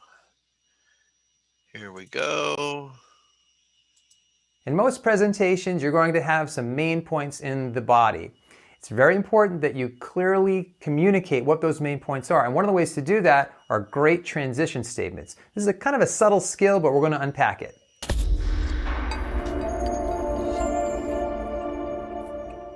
So we're going to take a look at 4 tips for signposts and transition statements. These are really important because you want your audience to be able to follow exactly what you're talking about. And if they get confused on what point you're on in the body of your presentation, then they're not going to remember really what you said. So we're doing this for your listeners. And we're assuming here that you have a classic intro, body, and conclusion, and that we're trying to transition and indicate clearly our 3 main points in the body. The first tip is that transition statements should separate main points. Now, some people don't teach it this way. In fact, when we do writing, we try to smoothly move from one point to the next. But if you think about it in writing, we have a lot of help, a lot of visual cues that show there's a new paragraph, so we indented there, there's some spacing, there's some headings. But when you're just presenting in front of an audience, you may not have any of those visual cues, and so you have to be a little bit more obvious with your word choice to separate. That shows you're shifting gears from one point to the next. And when we're too subtle, when it's too smooth, and we use words like, and that leads us to, or another issue is, then what happens is it sounds to our listeners like we're just continuing to add on to our first point. They don't recognize that as a transition if it's too smooth. And then they lose track of what we're saying. So you really want to separate your main points very clearly with your words.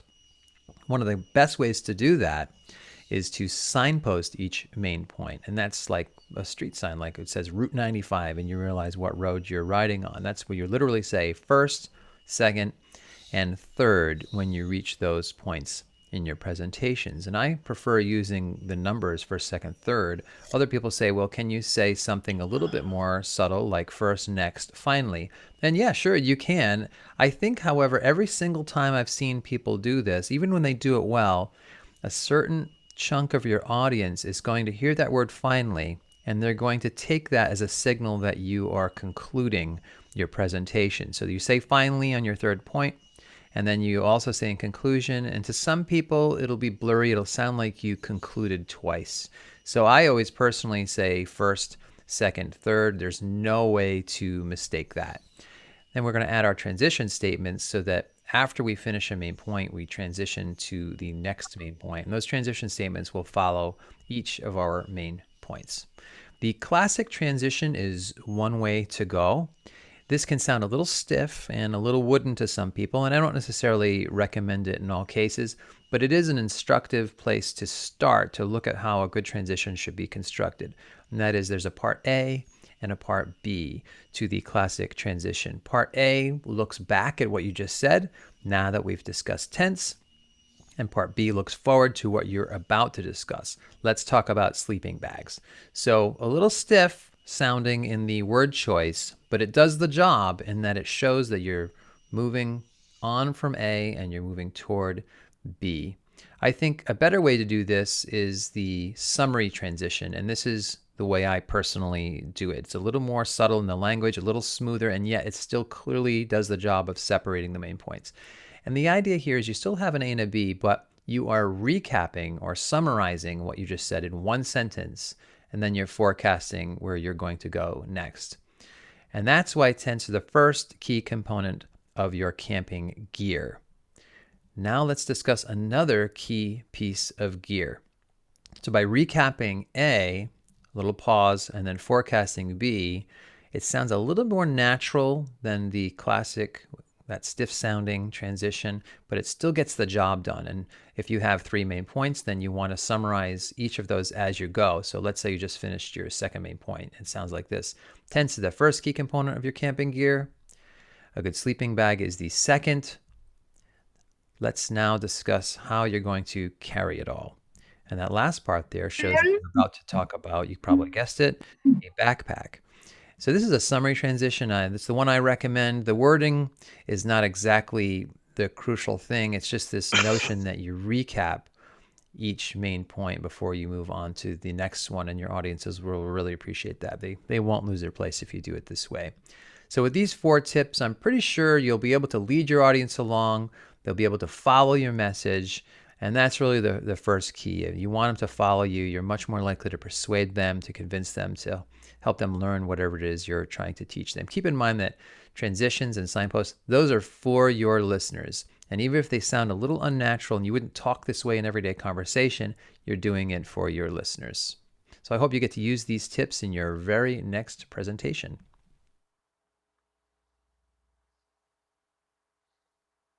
Okay.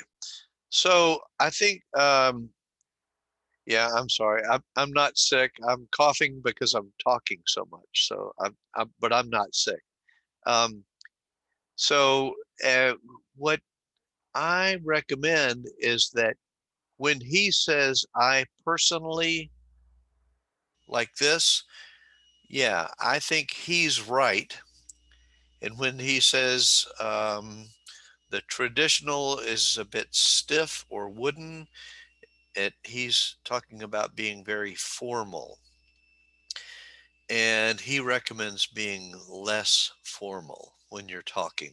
So I think his advice is very good.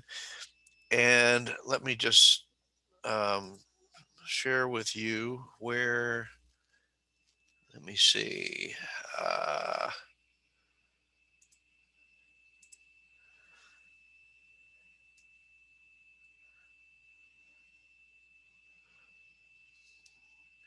okay. Advice.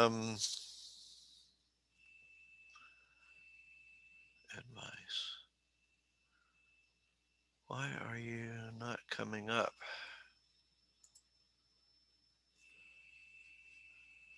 I'm trying to find.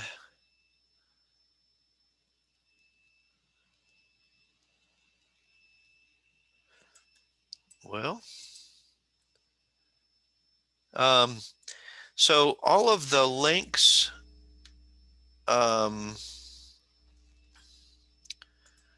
that's not what I wanted to do.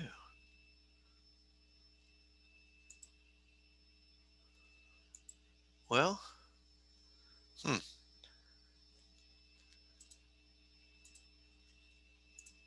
huh. I don't know why, but I can't find in Zoom the document.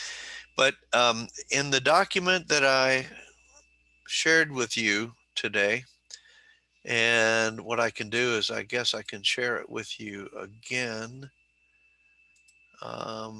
Let me close some of these things.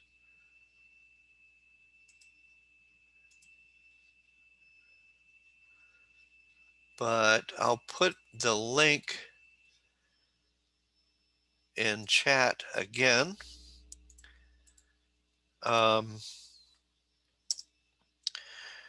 And in this document, this is the document that already gave you earlier in the presentation today. But you can see in the links, you can see all the videos that I showed you today. So if you want to play them again, you can find the links to those videos in that document. Also, there's some information in that document about giving opinions. I'm not going to talk about that, but it might be helpful to you when you are making presentations. Okay, I'm just about finished. I would like to know if you have any questions or comments.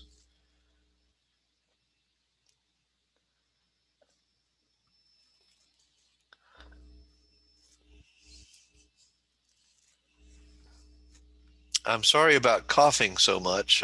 I just, it's morning for me and I'm drinking my coffee and I'm talking too much. I look forward to hearing you talk.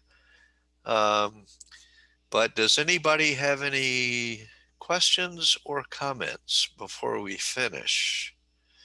I look forward to working with all of you in the smaller groups. And yes, I am recording this.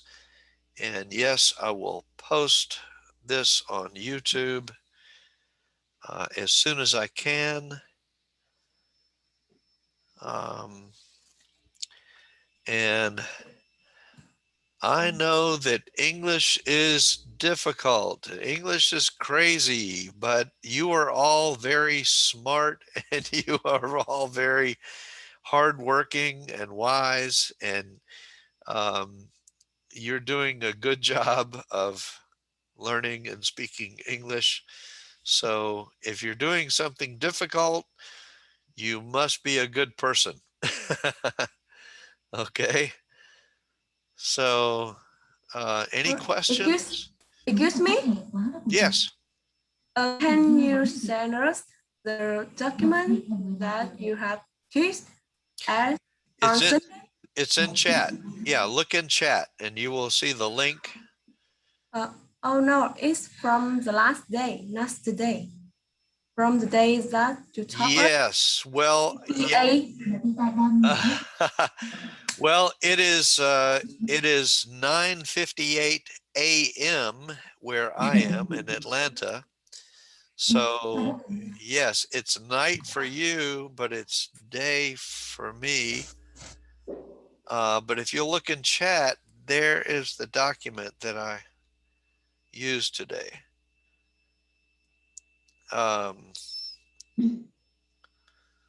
So you should be able to get the document. I put it in chat at the beginning of the lesson today. And Okay, excuse me, I have a question. Yes. Yeah, I have been learning English for a long time, but I still have a problem in studying English grammar. I'm not sure that I'm fully understand English grammar. Do you have some tip for improve about learning English grammar, especially in writing?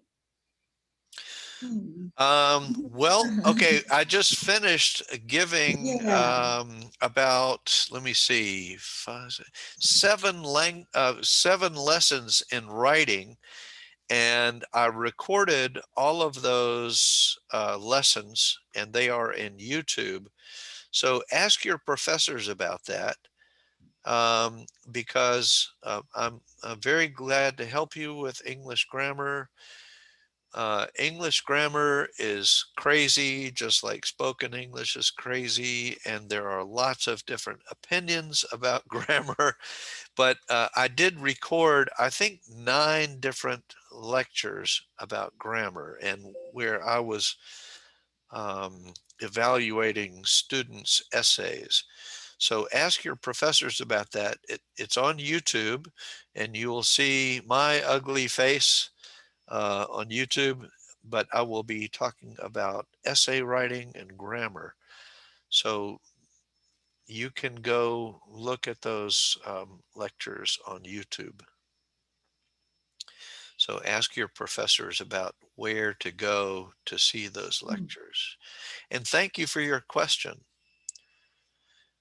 Just so that you know, English grammar is kind of like when you ask somebody, what is your favorite color? You'll get lots of different opinions.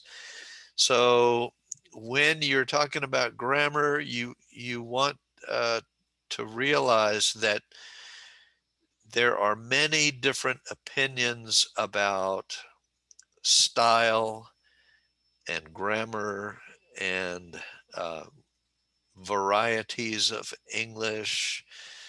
There's American English, there's British English, there's Australian English, there's Indian English. There are lots of different varieties of English. So what you want to do is you want to pick a particular style and variety of English. And especially at school, you want to talk to your professors about which type of variety and style of English that you should use. And always make your professors happy because they also have their preferences about how you should do things. Okay. Well, our 2 hours is up and over. Any other questions or comments? It is my honor and my privilege to work with you. So thank you for coming to class, and I wish you all health and happiness and get a good night's sleep. Yeah, thank you, Jack, for your lectures. Thank you. That's a great. Thank you, everyone. Thank you. Thank you. Okay. Thank you. Thank you. Good night. Okay. Goodbye. Goodbye. Have a good day. Goodbye. Hope you have a good Goodbye. Thank you. Goodbye, Thank everybody. you. Have a good night. Jack. Have a good night. Thank you. Thank you so much. Thank you so much. Goodbye. I love you. Thank you. Have a good day. I love Alanta. Bye, everybody. Good teacher. Thank Dear you. teacher. Hang in there. Okay, I'm going to end the meeting now. Thank you, everyone. Good night. Good night.